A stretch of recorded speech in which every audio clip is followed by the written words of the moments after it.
There is a patent foraminal valve, which is just the septum between the atria and the heart, did not close properly. So there was an issue with the child's heart valve? I wouldn't call it an issue, but yes, there was a defect in her heart valve. I would think a defect, whether you take issue with the word issue or not, it is a defect. It's not good. I don't know how to define good. I'm sorry. Is a defect in one's heart healthy? No. Could that defect have led to the child's death? Is that possible? It's a possibility. You can't rule it out in this case, can you? Based on the findings of the histological examination, looking at it under the microscope, I didn't see any changes in the heart. The decedent in the medical records had no symptoms. Normally it closes around age 4 or 5, and they're not symptomatic. They can be symptomatic, but it's usually documented. So you cannot rule out that as a cause of death? I think I ruled it out as a cause of death. How? She did not have any symptoms or signs of there being trouble with her heart. Is that not something that could come on instantly with your heart? Yes. So how do you rule out that that didn't happen? There were no changes to that show the effect of that. It's common to see it. How did you rule out sudden infant death syndrome? Sudden infant death syndrome is a diagnosis of exclusion. If you're found in the manner that the decedent was, upside down in the trash can, it's not sudden infant death syndrome. You can't say that, doctor. If the child died of sudden infant death syndrome and then was placed in the trash can, that is possible, isn't it?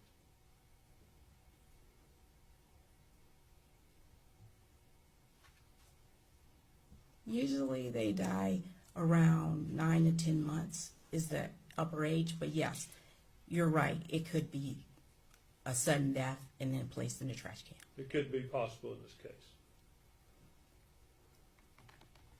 I wouldn't rule it a sudden infant death syndrome. Okay. You said they usually die younger, but sudden infant death syndrome goes up to the age of around 12 months, and there's really not a defined end to it, is there? It becomes less common. Is that right? Yes. Okay. And there are factors that we really don't know what sudden infant death syndrome is, do we? That's correct. Okay. But there have been factors determined that can maybe lead to that.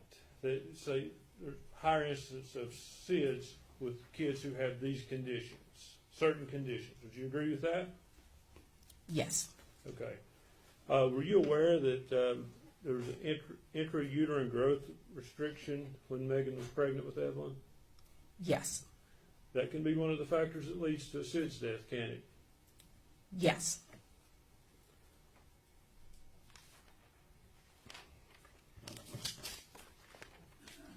Were you also aware that as of her 10-4 visit, Evelyn suffered from acute pharyngitis?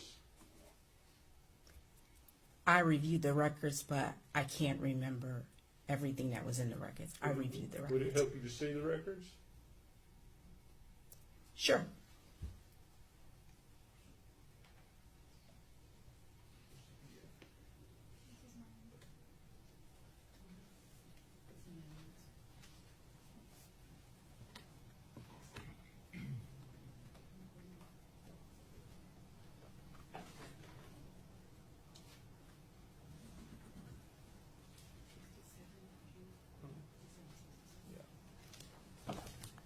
Withdraw item 67, please.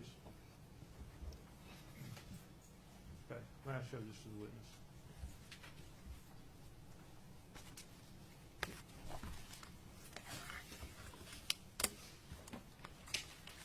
Doctor, I would direct you to her October the 4th visit.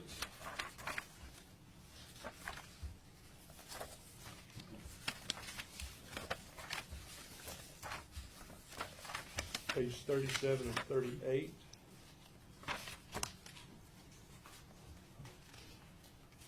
I'm sorry. Hold on.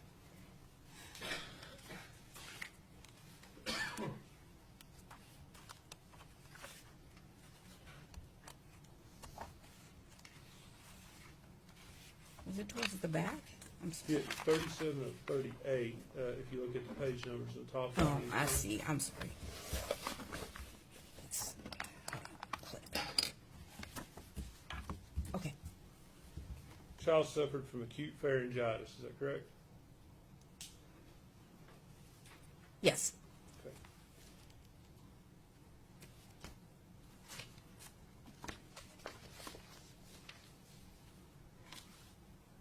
Acute pharyngitis is an infection, Yes. okay? And it's a virus, is that right, a viral infection? It can be. Okay. And that infection can progress toward the respiratory system, can it not? Yes. Viral pharyngitis itself can increase the risk of SIDS. Yes or no? Yes. I'm sorry.